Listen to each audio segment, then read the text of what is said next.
Hello guys, welcome to our blogs again. तुम्ही विचार करता भाई जिथे तर गेलेत कुठे, 4 दिवस झाले, 5 दिवस झाले, 7 दिवस झाले आपण स्ट्रीम नहीं करतो. तर उसका पीछे बड़ा राज है कि अपने डैडी का है बर्थडे. वडिलांचा वाढदिवस है, तो साजरा जोर शोर से होने वाला है. इसीलिए थोड़ा भाई ने ब्रेक लिया था स्ट्रीम से, क्योंकि रोज लेट नाइट इधर जाना है उधर जाना है, भागदौड़ी चल रहा था. सो आज वडिलांचा वाढदिवस आहे. बॅनरबाजी केलेले आहेत आणि बॅनरबाजी करायला मागे आपला हातभार आहे नितीनचा. नितीन एक नंबर बॅनरचं काम केलं.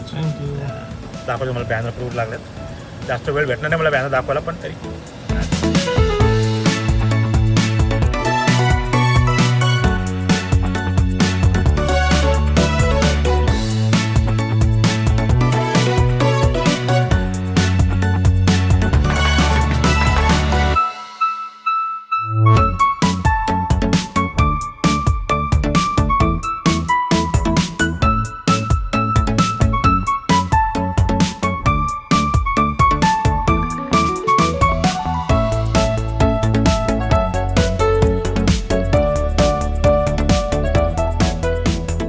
तयारी सगळी झाली ना?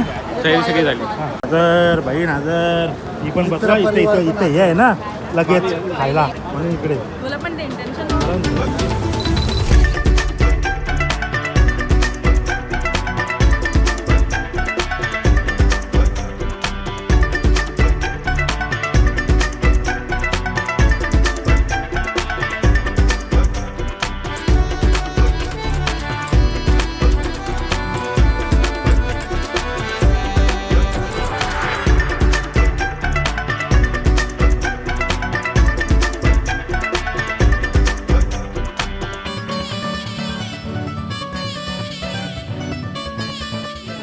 वाढदिवस आपल्या सर्वांच्या उपस्थितीत संपन्न होत आहे.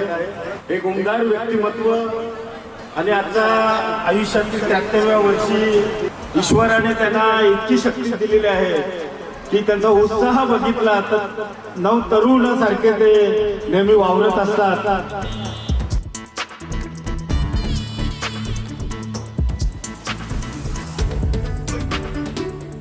हे दबंग व्यक्तिमत्व जे बोलतात ते सार्थ ठरेल असे माझे मेवणे भाई परशुराम जितेकर. त्यांनी कोणत्याही क्षेत्रात जाऊ दे, मग ते लहानपणापासून आम्ही त्यांच्या आजी म्हणजे माझ्या आजी सासरेवर ज्या होत्या त्यांनी काही गोष्टी मला सांगितल्या होत्या त्या मी तुम्हाला शेअर करतो. म्हणजे लहानपणापासून जसं आता प्रभाकरनी एक किस्सा सांगितला त्याच पद्धतीनं आजी मला काही गोष्टी सांगितल्या. म्हणजे ज्यावेळी ते हायस्कूलमध्ये होते, हायस्कूलमध्ये असताना सुद्धा तेव्हापासूनची भाईगिरी टेबलावर चाकू ठेवून जे काय त्यांनी जे त्यावेळी जे डॅशिंगपणा दाखवला तो अगदी गावापासून तर शहरापासून तर कॉलेजपासून तर HR कंपनीपर्यंत आज मी जे इथे उभा आहे, आज मी ज्या पोस्टवर आहे HR मध्ये मी ॲज अ जनरल सेक्रेटरी म्हणून काम करत आहे. आणि ती देण केवळ त्यांच्यामुळेच आहे. मेवणा म्हणून असेल किंवा राजेंद्र पाटील असेल, मी त्यांचं मनपूर्वक आभार मानतो. आताच मला दगडू जिथे गायकवाड हे मला घरी आताच बोलले भाईंच्याबद्दल कोण तुम्ही थोडंसं भाषण कराल का. तर मी त्याला माझ्या लँग्वेजमध्ये सांगितलं अर्थात ज्यांनी रेशन दिलं त्यांचं भाषण करणं गरजेची गोष्ट आहे. ज्यांनी आम्हाला कामाला लावलं आणि मित्रांनो नुसतं कामाला नाही लावलं, संसाराला लावलं. आज त्यांचा हात धरून किंवा त्यांच्या पाठोपाठ आम्ही कुठेतरी उभं राहून जे काय आमचं वैभव उभारलं आहे, मी 100% त्यांना त्याचं श्रेय देऊ इच्छितो. आताच पाटकर साहेबांचंही इथं आगमन झालेलं आहे, मी त्यांचं स्वागत करतो. तेही माझ्या यशाचं त्यांनाही गमक माहिती आहे. पाटकर साहेब ज्यांनी पहिला बिझनेस मला दिला, ज्याने मला धंदेवाईक बनवला, अशा पाटकर साहेबांचं मी इथं स्वागत करतो. तेही मला कधी कधी उपदेश देतात, अरे तुम्ही आज भाईचे मेवणे आहात पण तुम्ही कसे वागता आणि भाई कसं वागतो. पण पाटकर साहेब मी आज या 73व्या त्यांच्या वाढदिवसानिमित्त सांगू इच्छितो, भाई भाई आहे, आपण आपण आहोत. तर त्यांची जी भाईगिरी आहे आजही आज परमेश्वरानं त्यांच्यावर जो घाव घातला, परंतु परमेश्वरालाही कुठेतरी त्यांनी सांगितलं तू थोडासा थांब, जोपर्यंत माझा कॉन्फिडन्स माझा आत्मनिर्भर मी आहे तोपर्यंत मला काय तू मरण, मला काय तू इथून घेऊन जाऊ शकत नाही. असे परशुराम जितेकर ज्यांनी आपल्या इवन देवालाही चॅलेंज केलं आणि आम्ही देवाचे ऋणी आहोत, त्यांनीही आमचं ऐकलं आणि आज ते तुम्हाला दिसत आहेत अतिशय सुंदररित्या ते आजही जीवन जगतायत. त्यांनी अगदी राजासारखं जीवन जगलेलं आहे. जेव्हा का डाऊनफॉल आला तरी देखील ते कधी डगमगले नाहीत. त्या डाऊनफॉल मध्ये सुद्धा ते अतिशय फिनिक्स पक्षाप्रमाणे त्यांनी उभारी घेतली. आज दगडू गायकवाड यांनी मला सांगितलं, याच्याचं मी थोडंसं तुम्हाला सांगतो. केडी म्हात्रे साहेब म्हणजे तेही माझे मेवणेच आहेत, तेही इथं आता उभ्या आहेत तिथे. त्यांनाही मी माझा आभार व्यक्त करतो, कारण एचआरची जी कारकीर्द आहे, एचआर मध्ये लावत असताना केडी म्हात्रे आणि जितेकर म्हणजे एचआर असं कित्येक वर्ष अजूनही देखील आम्ही नेतृत्व करतो. पण दिल्लीला गेलो किंवा कुठेही नेत्यांकडे गेलो तर पहिला नाव येतो, अरे हा जितेकरांचा मेवणा. अजूनही आमच्यावर त्यांची छाप आहे आणि मी ती छाप अजूनही म्हणजे मरेपर्यंत असावी असं मी मत व्यक्त करतो. मित्रांनो, ज्यावेळी एचआर मध्ये लोकांनी बऱ्याचशा प्रकारे त्यांना टॉर्चर केले किंवा लोकल लोकांनी त्यांच्यावर बरेचसे प्रयोग केले, स्वतः एचआर मध्ये असताना ते रसायनला राहायचे, आमच्या कॉम्प्लेक्समध्ये किंवा आमच्या कॉलनीमध्ये राहायचे, तेव्हा देखील ते कधी डगमगले नाहीत. अतिशय स्टाऊटपणे त्या लोकांशी त्यांनी फाईट केली. मित्रांनो, एकमेव असा माणूस आहे ज्यांनी सरकारी नोकरी, कमीत कमी माझा अंदाज 200 ते 300 लोकांना सरकारी नोकरी ज्यांनी प्रदान केली, असे माझे मेवणे परशुरामजी जितेकर. मित्रांनो, आज आपल्याला साधी डॉकयार्डची नाही, साधी लेबरची जरी नोकरी द्यायची असेल ना तरी पुढारी अशी कॉलर टाईट करतो, पण या माणसाने कॉलर टाईट करण्याचा प्रयत्न कधी केला नाही. आजही मी तुम्हाला सांगेल, गरीब दुबळा कोणी लेबर जरी असेल तर तो त्यांच्याजवळ जेवू शकतो, त्यांच्याजवळ उभा राहू शकतो, त्यांच्याशी त्याचं हितगुज ते सांगू शकतात. असं आमचा मेवणा, त्यांना याच्या पुढेही ईश्वर अतिशय सुंदर निरोगी आयुष्य देवो ही मी ईश्वरचरणी प्रार्थना करतो आणि माझे 2 शब्द संपवतो. जय हिंद, जय महाराष्ट्र.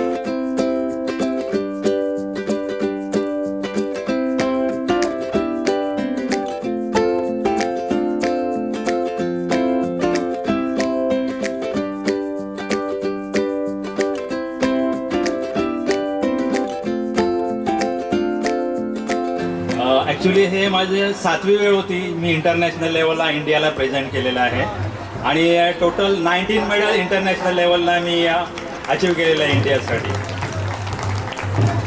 किंवा श्रीलंकेमध्ये मी नवीन रेकॉर्ड केला आहे, त्यांचा 11 वर्षाचा रेकॉर्ड मी ब्रेक केला आहे. आणि मास्टर्समध्ये हे फर्स्ट टाईम तिथे झालेलं आहे. इव्हन महाराष्ट्राचा ॲथलीट मी तिथे रिप्रेझेंट केला आणि फर्स्ट टाईम 11 वर्षाचा रेकॉर्ड ब्रेक केला होता. Thank you, thanks all. मनोगत व्यक्त करायला सांगितल्यानंतर शशिकांत यांनी ज्या आपल्याला माहीत नव्हत्या त्या गोष्टी इथं आपल्यासमोर प्रदर्शित केल्यात. खरोखर शशिकांत, तुम्हाला आकाश जितेकर स्पोर्ट्सच्या वतीनं लाख लाख शुभेच्छा आणि आपण असंच यश संपादन करो आणि दरवर्षी आकाश जितेकर स्पोर्ट्सच्या वतीनं आपला यशोचित असा सन्मान होईल अशी मी ग्वाही देतो. यानंतर नवी मुंबई आंतरराष्ट्रीय विमानतळ क्षेत्रामध्ये जी इंडिगो एअरलाइन्स आहे त्याच्यामध्ये फर्स्ट फ्लाईट मॅनेजर या पदावर ज्यांची नियुक्ती झाली ते रोहित संतोष जितेकर यांना मी विनंती करतो की आपण स्टेजवर येऊन भाई परशुराम जितेकर यांच्या शुभ हस्ते आपला सन्मान स्वीकारायचा आहे. करतो DV स्कूलच्या माध्यमातून दिल्ली येथे ॲथलेटिक्स स्पर्धेमध्ये 3रा क्रमांक ज्यांनी पटकावला, 3 वेळा स्टेट लेवलला चॅम्पियनशिप पटकावली आणि 3 वेळा मॅरेथॉनमध्ये विजेतेपद पटकावले आणि पनवेल आता संपन्न झालं. पनवेल मॅरेथॉनमध्ये गोल्ड मेडल ज्यांनी संपादन केलं ती कुमारी शौर्या राजेश जितेकर. यांना मी विनंती करतो आपण स्टेजवर येऊन आपला यशोजी असा सन्मान स्वीकारायचा आहे.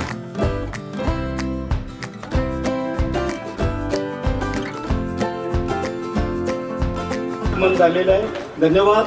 यानंतर 8वी आणि 10वी या माध्यमिक शाळेमध्ये शिक्षण घेत असताना सलग 3 वर्ष फुटबॉलमध्ये राष्ट्रीय स्तरावर ज्यांची निवड झाली व गोल्ड मेडल ज्यांनी विजय संपादन केलं. बीटेक इलेक्ट्रॉनिक्स आणि कॉम्प्युटर सायन्समध्ये लास्ट सेममध्ये 95% म्हणजे 10 पॉईंट ज्यांनी मिळवलं ते मला वाटतं शक्य गोष्ट नसतं पण ते अचीव्ह केली. आणि मुंबई मंत्रालय येथे नॅशनल इन्फॉर्मेशन सेंटरमध्ये सॉफ्टवेअर इंजिनियर म्हणून ज्यांची निवड झाली आणि पिल्ले कॉलेजमध्ये शिक्षण घेत असताना महिला प्रतिनिधीमधून ज्यांची निवड झाली त्या कुमारी सानिया राजेश जितेकर यांना मी विनंती करतो की आपण स्टेजवर येऊन आकाश जितेकर स्पोर्ट्सच्या वतीनं आपला जो सन्मान होणार आहे त्याचा आपण स्वीकार करावा.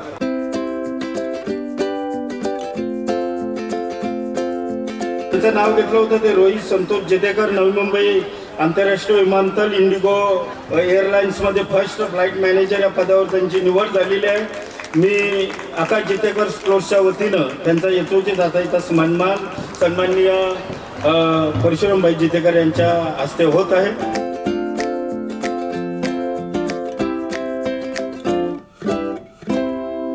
आणि सलग 3 वर्ष त्यांनी लॉंग जम्प मध्ये गोल्ड मेडल पटकावलं आणि 100 मीटर रनिंग मध्ये गोल्ड मेडल पटकावलं. तसेच श्रीलंका इथं संपन्न झालेला इंटरनॅशनल कबड्डी महिलाचा संघाचं त्यांनी नेतृत्व केलं म्हणजे कर्णपात पद त्यांनी भूषवलं. त्या ललिता राजेश जितेकर मॅडम यांना मी विनंती करतो की आपण स्टेजवर येऊन आपण आपला सन्मान स्वीकारचा आहे. ललिता राजेश जितेकर.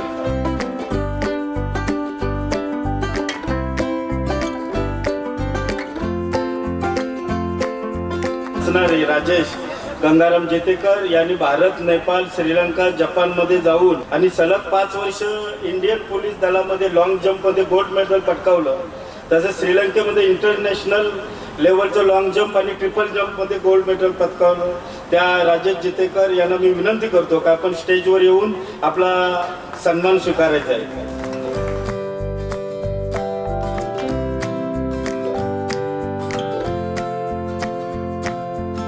ही अशी व्यक्ती होती की प्रत्येक क्षेत्रामध्ये त्यांनी यश संपादन केलेलं आहे. राजकीय असो, क्रीडा क्षेत्र असो, कॉलेज जीवनामध्ये असो आणि उद्योग व्यवसायामध्ये असो ते यशाच्या शिखरावर पोहोचलेले आहेत. तर त्यांच्या आजच्या 73व्या वाढदिवसानिमित्त त्यांच्याबद्दल कोणाला जर मनोगत व्यक्त करायचं असेल तर त्यांनी स्टेजवर येऊन 5 मिनिटात आपलं मनोगत व्यक्त करावं अशी मी आकाश जितेकर स्पोर्ट्सच्या वतीनं विनंती करीत आहे. जितेकर साहेब यांच्या 73च्या वाढदिवसानिमित्त त्यांना खूप खूप शुभेच्छा देतो. मला ह्या ठिकाणी सांगायला अतिशय आनंद वाटेल की मी पाठिया स्कूलमध्ये 7वी 8वीला असताना राज्यस्तरीय व्हॉलीबॉल स्पर्धा भाई बीटेनच्या ठिकाणी भरवत असेल आणि आम्ही खूप लहान होतो म्हणजे त्यावेळी 7वी 8वीला असताना. आणि त्यावेळी म्हणजे परराज्यातले स्पोर्ट क्लबचे जे खेळाडू आहेत ते आम्हाला पाहायला भाई जितेकर यांच्या माध्यमातून मिळाले. खरं पाहता त्यावेळी परशुराम जितेकर आणि नवीन पनवेल असं एक समीकरण आम्ही पाहिलेलं आहे. मी खूप लहान होतो आणि तेव्हापासून मी भाईंच्या सोबत आहे. भाईंसोबत अनेक सुखादुःखामध्ये आम्ही फिरलेलो आहोत एकत्र. एक किस्सा सांगतो, कदाचित भाईंना आठवत नसेल. मी राजकीय काम करत असल्यामुळे राजकारणामध्ये काही मित्र असतात, काही शत्रू असतात, तर परत काही मित्र परत शत्रू होत असतात. एक दिवस भाईंच्या घरी आम्ही 2 पक्षाचे राजकीय माणसं एकत्र आलो आणि तिथं आमचा छोटासा वाद झाला आणि तेवढ्यात भाई आले समोर. भाई समोर आल्यानंतर ते पण गप्प राहिले आणि मी पण गप्प राहिलो. पण भाईंच्या कानावर शब्द गेला आणि त्यावेळी भाई बोलले त्याला समोरच्या माणसाला की प्रभाकर माझा माणूस आहे, मी त्याला लहानपणापासून ओळखतो आणि तू जर त्याला काय बोललास ना, हे समोर भिंतीवरती बंदूक होती आणि तिकडे बोर्ड दाखवला आणि भाईची भाषा मग तुम्हाला माहिती. आणि माझ्यासारख्या एका छोट्या म्हणजे मी त्यांच्या मुलाच्या वयाचाच आहे पण त्यावेळी भाईंनी जो मला आपलेपणा एक शब्द दिला म्हणजे त्या समोरच्याला सांगितलं काही समोर बंदूक लावलेली आहे बघ, प्रभाकर माझा आहे. आणि तेव्हापासून म्हणजे आधीपासून पण आम्ही भाई स्पोर्ट्समन म्हणून आम्ही त्याचे चाहते होतो. पण त्याच्यानंतर भाईंच्या बद्दल जे काय मनामध्ये आदर वाढला तो खरोखर आजही तसाच आहे आणि यापुढेही भाई तसंच राहील. भाई तुम्हाला खूप छान आणि निरोगीमय चांगलं आयुष्य लाभो असं ह्या ठिकाणी शुभेच्छा देतो आणि इथेच थांबतो. नमस्कार.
आजपर्यंत आम्हा भाच्यावरती केलेला तो प्रेम असेल, तू दाखवलेला मार्ग असेल, हे आमच्यासाठी एक दिशादर्शक ठरतो. तू केलेला संघर्ष, तू मिळवलेले यश, हे माझ्यासाठी एक मापदंड आहे.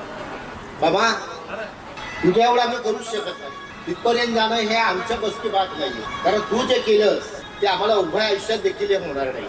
मामा, आजचा हा दिवस फार वेगळा आहे, कारण तुझ्या प्रेमासाठी आज जमला हा सगळा काळ जोडला. मामाच कंठ फुटत नाहीये, कारण आजचा हा वाढदिवस खऱ्या अर्थाने आमच्यासाठी एक मोठा सण आहे, कारण तू आमच्या आयुष्यातला एक सोन्याचा खडा आहेस. मामा, आमच्यासाठी तू खराखुरा हिटमॅन आहेस. आमच्या स्वप्नांना बळ देणारा तू खरा सुपरमॅन आहेस. माझे कंठ काटत आहेत, कारण मामाविषयी बोलत असताना उभं कसं राहावं हा प्रश्न मला पडला. मामा, आजचा हा क्षण आपल्या सगळ्यांसाठीच वेगळा आहे, मला माहिती आहे.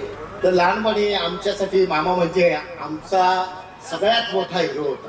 आई माझी म्हणायची की मामा कॉलेजमध्ये असताना फार देखणा होता, म्हणजे त्या सिनेमातल्या डॅनीपेक्षा कणखर हा देखणा होता. मामा, तू डॅनीपेक्षा कणखर मोठा होता, सुपर हिरो येतास, आणि कॉलेजातल्या तरुणांचा तू म्हणजे एक श्वास होतास. मित्रांसाठी तू कृष्ण आणि दुश्मनांसाठी तू कर्दन काळ होता. मामा, तुझ्या डेअरिंगची चर्चा आजही सर्वत्र झळकत असते. तुझ्या पुढे आजही भले भले फिके पडतात. सोपा नव्हता प्रवास तुझा राजकारणात जाण्याचा, पण तरी देखील तुम्ही ह्या सोडला नाहीस पुढे पुढे जाण्याचा. मामा, कसं आहे की मिळवल्यास विश्वास तू साऱ्या पनवेलचा, अंतुलेने तुझा साथ दिली, तुझे कष्ट पाहून मिळाला सहवास तुला विलासराव देशमुखांचा. मामा, तुझं कर्तृत्व अफाट आहे, म्हणून तू राजकारण्यांचाच काय आमच्या सगळ्यांचा तू खास आहेस. मामा, तू असंच आहेस. मामा, तू झकास आहेस. मामा, तुझ्या कष्टाने उभा केला डोलारा तू तुझ्या घराचा दापोली पालखा होता. आई वडिलांनंतर तूच होतास खरा आधार भावा बहिणींचा. माया केली बहिणींवरती तू बापासारखी, कधी रुसलास नाही, जरी माझी आई रागवली तुझ्यावरती. मामा, तेव्हाही तू जितेकर घराण्याचा एक आधार होतास. आधी तू खऱ्याखुऱ्या जितेकर घराण्याचा तू आधार आहे. तू खऱ्याखुरा स्पोर्ट्समॅन आहेस. मामा, तू खऱ्याखुरा स्पोर्ट्समॅन आहे. एका दुर्धर आजाराला 2 हात करून खंबीरपणे उभा राहणारा तू खराखुरा हिटमॅन आहेस. तुझ्या इच्छाशक्तीची ताकद ही अफाट आहे, कारण तुझ्या ह्याच स्वभावावर आमचा विश्वास अखंड आहे.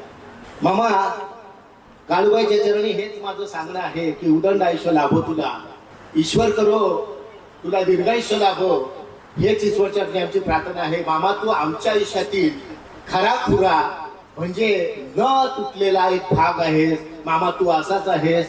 मामा, तू झकास आहेस. मामा, तू झकास आहेस.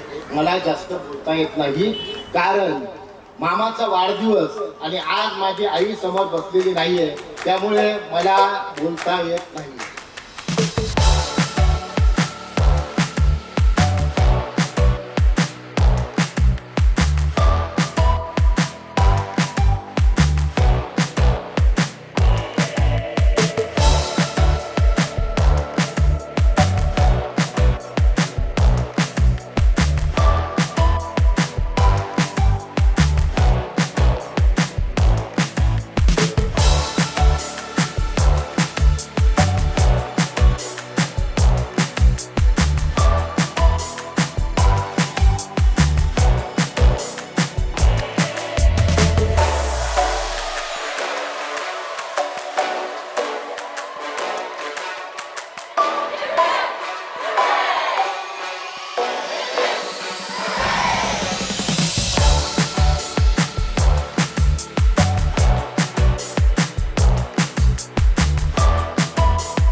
विके हायस्कूलमध्ये एक घटना घडली. विके हायस्कूलच्या समोर त्यांना त्यावेळी चाकू मारला होता. जितेकर साहेब ऐकताय का? वहिनी ऐकताय का? तर त्यांना बोडके हॉस्पिटलमध्ये नेले होते. आम्हाला या घटना म्हणजे एकदम अजब वाटल्या. आम्ही जितेकरांना मी ओळखत होतो, काही मोठा माणूस वगैरे, आणि आम्ही पण हॉस्पिटलमध्ये गेलो. तर तिथे शाळेच्या ड्रेसमध्ये वहिनी पण हजर होत्या. या जितेकर बाई आज पटवाला त्यांना गेला होता का आधी काय ते त्यांनी सांगतील. मी त्यांना विचारलं नाही कधी ही गोष्ट खरी आहे का खोटी आहे, हे त्यांनी सांगावं. वहिनी सांगतील हो का नाही. बाकी त्यांचा कर्तृत्व एवढं अफाट होतं की त्यांचा आम्हाला त्यावेळी आधारस्तंभ असावा. आम्ही कॉन्ट्रॅक्टर म्हणून काम केलं आणि त्यांनी जग जिंकलं त्यावेळी. म्हणजे मला असं वाटत होतं त्यावेळी की हे नंतर जे आमदार खासदार झाले हा काय नाही आमदार होऊ शकला.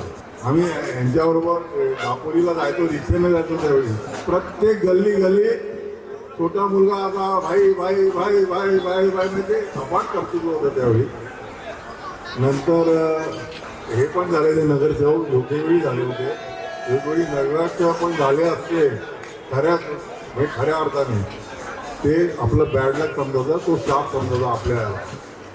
आता आज ते कुठे असते ते देवाला माहिती. एक मिनिट आता साधा दिसत असेल त्याच्यावर जाऊ नका. त्याच्या कपड्यांवर, त्याच्या राणीवर. या माणसाने किती लोकांना बिल्डर केले. आणि हा माणूस आहे, हा आमचा फ्रेंड. आमच्या मुलं कितीतरी लोक करोडपती झाले. संजूला आम्ही लोकांकडे घेऊन गेले, सर्व करोडपती झाले. फक्त आम्ही बिल्डर झालो नाही.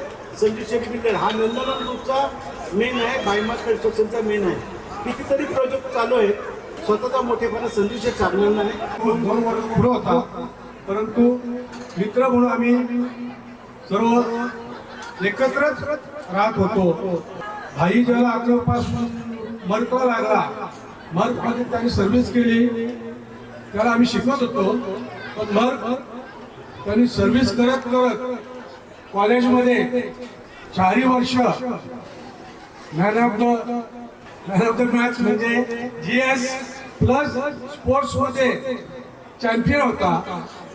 त्याचा त्याला खूप भाव झाला. आणि माझ्या गावचं नाव, दापोली गावचं नाव जर ते कोणी पहिला उज्ज्वल केला असेल तर जितेकर परशुराम भाईनी ते उज्ज्वल केलं.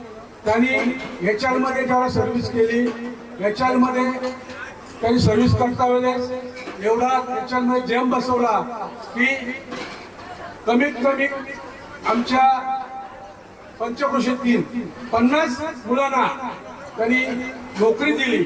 हे सर्वात महत्वाचं आहे, कारण त्याच्या अगोदर सुद्धा आमच्याकडे खूप शिकलेत लोक, पण कोणी सुद्धा कुठल्याही एखाद्या मुलाला कामाला लावलेलं नाही.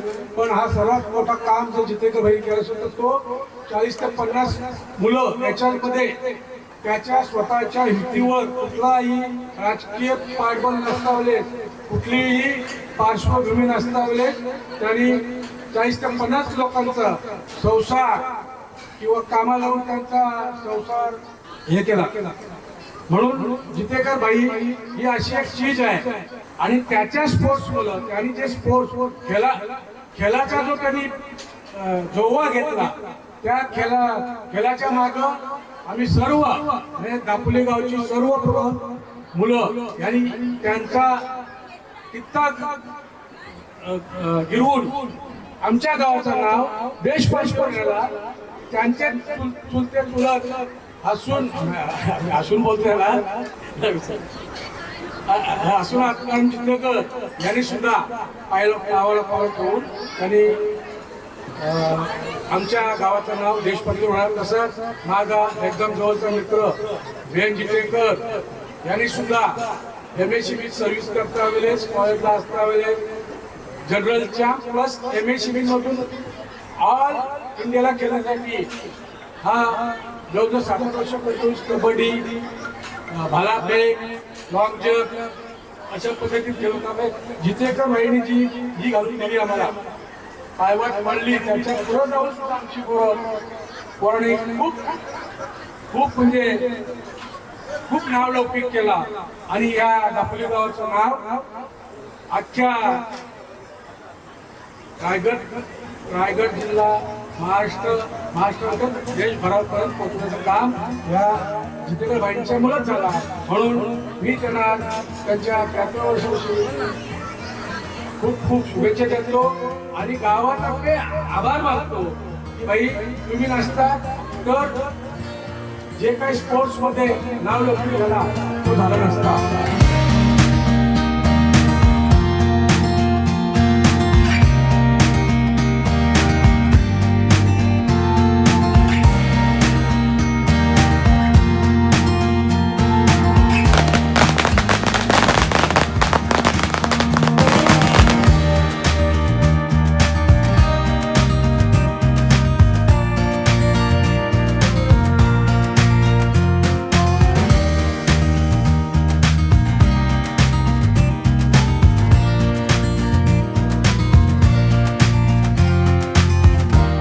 आज या आनंददायी क्षणांमध्ये आपण सगळेजण जितेकर परिवारावरती भरभरून प्रेम करणारी सगळी मंडळी या ठिकाणी उपस्थित झालेली आहे आणि निमित्त आहे ते आपल्या सगळ्यांसाठी एक पितृतुल्य व्यक्तिमत्व की ज्यांनी आयुष्यभर भरभरून प्रेम आपल्या सगळ्यांना दिलं असे आदरणीय परशुरामजी जितेकर यांचा 73वा वाढदिवस आहे.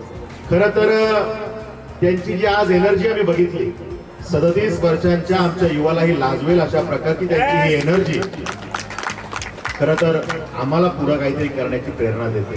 खरं तर आकाश आणि माझे खूप जिव्हाळ्याचे संबंध राहिले. एकत्र ASC कॉलेजला ते क्षण जे आम्ही काही एकत्र घालवले आयुष्यातल्या भविष्यातल्या संघर्षमय वाटचालीमध्ये त्यांनीही काम केलं मीही काम केलं. पण शेवटी तो काळ जो एकमेकांशी जोडण्याचा होता तो काळ निस्वार्थीपणे एकमेकांना जोडण्याचा होता. त्यानंतर आयुष्याची मंडळी जोडली ती कुठल्या ना कुठल्या स्वार्थानं जोडली असतील कुठल्या अपेक्षेने जोडली असतील पण त्या काळात जे काही हे जोडणं झालं ते निस्वार्थीपणे झालं. आणि त्यामुळे या परिवारावरती एक विशेष प्रेम माझं पहिल्यापासून राहिलं. आणि परशुराम जितेकर साहेबांबद्दल तर आम्ही खूप गोष्टी ऐकलेल्या आहेत. आमच्या वडिलांकडनं ऐकल्या खूप महत्वाच्या गोष्टी. म्हणजे त्यांचा जो काळ होता तो काळ कशा पद्धतीनं म्हणजे एक वेगळं नाव ताकदीचं नाव आणि समोरच्यानी धसका घ्यावं असं नाव असं त्या काळात राहिलेलं आहे. त्यामुळे त्याचे चांगले चांगले किस्से हे आम्ही ऐकलेले आहेत आणि त्यामुळे त्या सगळ्याच विषयांचा प्रभाव आमच्यावरती राहिलेला आहे. आणि त्यामुळे कळत न कळत काका तुमच्या या सगळ्या संघर्षातून तुमच्या एकंदरीत चालण्या बोलण्यातनं वागण्यातनं काही गोष्टी न कळत कळत आम्ही घेतलेल्या आहेत आणि त्यामुळे आमच्यासाठी त्या प्रेरणादायी गोष्टी आहेत. आणि त्यामुळे या भागात काम करताना राजकारण नावाला पण जास्त समाजकारण करताना आपल्या आयुष्यातल्या अनेक गोष्टी ज्या आपण अनुभवातनं कमवल्या त्या कुठेतरी आमच्या पाठीशीही कळत न कळत उभ्या राहिल्या आणि त्यामुळे या जीवनाच्या संघर्षमय वाटचालीमध्ये आम्हाला ते सगळं कामी येत आहे. मी आजच्या मंगलदिनी एवढंच सांगेन की 73 वर्षाचा आपला हा प्रवास खऱ्या अर्थानं आमच्या सगळ्यांसाठी एक मोठी शिदोरी आहे. आपल्या मार्गदर्शनाखाली येणाऱ्या कालावधीमध्ये या पनवेलच्या विकासासाठी खूप काही करण्याची इच्छा आणि आकांक्षा उराशी बाळगून आम्ही काम करतोय. खरं तर आकाश आणि आम्ही एकाच वयाचे आहोत आणि त्यामुळे या भागात काहीतरी चांगलं घडावं. पनवेलचा हा सगळा भाग मुंबईच्या जवळचा आहे आणि त्यामुळे या भागाचा विकास होताना कसाही वेडावाकडा न होता कुठेतरी नियोजनबद्ध पद्धतीने व्हावा. कुठल्या तरी सिडको सारख्या संस्था येतील आणि आमच्या उरावर बसतील हे सहन करणार नाही. या मानसिकतेतून काम करणारे आपण सगळेजण आहोत आणि त्यामुळे आमच्या ग्रामस्थांना न्याय मिळवणं त्या ठिकाणी त्यांना संघर्ष कमी करावा लागावा त्यांना कुठेतरी त्यांच्या हक्काचं मिळावं यासाठी जे काही करावं लागेल ते करण्याचा मी प्रामाणिकपणे प्रयत्न करतोय. आणि शेवटी आपल्या सगळ्यांचे आशीर्वाद प्रत्यक्ष किंवा अप्रत्यक्ष पद्धतीने माझ्या पाठीशी उभे राहिलेले आहेत. कारण एवढ्या अडचणीच्या कालावधीमध्ये महाराष्ट्राच्या विधान परिषदेमध्ये आमदार होणं निवडणुकीच्या तोंडावरती की ज्या वेळेला लोकसभेला भारतीय जनता पार्टीला थोडंसं अपयश आलंय, विधानसभेची निवडणूक समोर आहे आणि अशा वेळेला ताक सुद्धा फुंकून प्यावं अशी स्थिती आहे. आणि अशा वेळेला जेव्हा मोठे मोठे दिग्गज त्या ठिकाणी 3 पक्षांच्या युतीमध्ये लढायला मिळत नाहीये म्हणून पार्टी सोडून चाललेत, अशा वेळेला कदाचित आमचं शीर्ष नेतृत्व म्हणू शकलं असतं की विक्रांत जरा थांब, तुला पुढच्या वेळेला आम्ही संधी देतो. पण तसं न करता आदरणीय फडणवीस साहेब असतील, आदरणीय बावनकुळे साहेब असतील, आदरणीय रवींद्र चव्हाण साहेब असतील, या सगळ्यांनी सांगितलं की या ठिकाणी आपल्याला पार्टी सोडून जायचं असेल तर आपण जाऊ शकता, थांबलात तर आनंद आहे, पण आपल्याला कुठेतरी आम्ही कमिटमेंट देऊन कुठेतरी हा शब्द वाया घालवणार नाही. कारण या वेळची MLC आमदारकी आम्हाला विक्रांत पाटीलला द्यायची आहे. मला वाटतं की हे का घडू शकलं तर हे केवळ आणि केवळ यामुळे घडू शकलं की महाराष्ट्रात दिग्गज असताना माझ्याकडे वेगळं काय होतं. तसं साहेबांनी बोलताना सांगितलं की पैशाने मी शेठ नसीन, पण कदाचित कर्तृत्वानं शेठ होण्याचं भाग्य मला लाभलं. आणि हे कशामुळे घडलं तर इतरांपेक्षा वेगळं माझ्याकडे काय होतं तर काका आपल्यासारख्या अनेकांचे आशीर्वाद माझ्या पारड्यात जास्तीचे होते आणि म्हणून हे घडू शकलं. त्यामुळे मी एवढंच सांगेन की 73 वर्षाचा आपला हा प्रवास खरंच आमच्यासाठी एक दिशादर्शक प्रवास आहे. आपण आपल्या आयुष्यामध्ये जे काही चांगलं केलं, परिवार जोडण्यासाठी, ही नाती गोती जोडण्यासाठी, हा मित्र परिवार जोडण्यासाठी, ही अशीच मंडळी या ठिकाणी आलेली नाहीये. आपण यांना काही ना काही या 73 वर्षात दिलेलं आहे, भरभरून प्रेम दिलेलं आहे, जोडलेलं आहे, म्हणून आपल्या प्रेमापोटी ही मंडळी इथं आलेली आहे. म्हणजे मी नेहमी सांगतो की श्रीमंतीची व्याख्या कशी करता येईल तर श्रीमंत म्हणजे टाटा, बिर्ला, अंबानी हे धनाढ्य म्हणून श्रीमंत म्हणायचं का? मग जर का टाटा, बिर्ला, अंबानींना श्रीमंत आपण म्हटलं तर असे अनेक श्रीमंत या देशात, या जगात आहेत. पण श्रीमंती खऱ्या अर्थानं अशी तोलता येणार नाही. श्रीमंती तोलायची असेल तर सुखाच्या किंवा दुःखाच्या क्षणी आपल्या घराच्या बाहेर जेवढे चपल्यांचे जोड दिसतील ही खरी श्रीमंती आहे. आणि ही जेव्हा ही मंडळी या ठिकाणं इतका वेळ आपल्यासाठी आलेली आहे, आपले सगळं बिझी शेड्यूल सोडून या ठिकाणी आलेली आहेत, त्यांनी आज प्रायोरिटी ठेवली. आज आमच्या परशुराम जितेकर साहेबांचा 73वा वाढदिवस आहे. सगळं बाजूला ठेवून आम्हाला या ठिकाणी जायचं आहे. हे काका आपण कमवलेलं प्रेम आहे, हे कमवण्यासाठी खूप ताकद लागते आणि आपण ते कमवलेलं आहे. आणि त्यामुळे खऱ्या अर्थानं आपण सगळ्यात जास्त श्रीमंत आहात हे म्हटलं तर ते चुकीचं ठरणार नाही. ही श्रीमंती खूप मोठी आहे. त्यामुळे आई जगदंबा, आई एकविरा आपल्याला अजून उदंड आयुष्य देव, आणि नुसतं उदंड नाही तर निरोगी आयुष्य देव, या मंगल कामना मी आपल्याला या मंगलदिनी करतो. मी या ठिकाणी येऊ शकलो, आपल्या परिवाराबरोबर आनंददायी क्षणामध्ये स्वतःला सामावून घेऊ शकलो, या क्षणांचा साक्षीदार होऊ शकलो, त्याबद्दल मी स्वतःला खूप भाग्यवान समजतो. आपल्याला, आपल्या परिवाराला मनापासून खूप खूप शुभेच्छा. धन्यवाद. जय हिंद, जय महाराष्ट्र.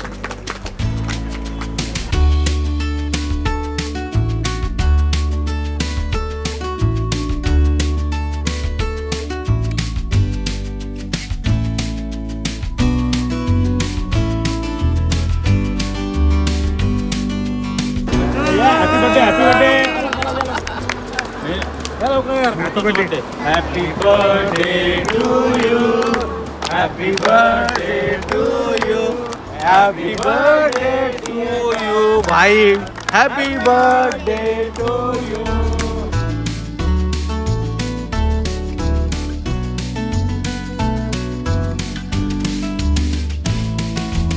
चला, पार्टी संपली, बर्थडे पार्टी.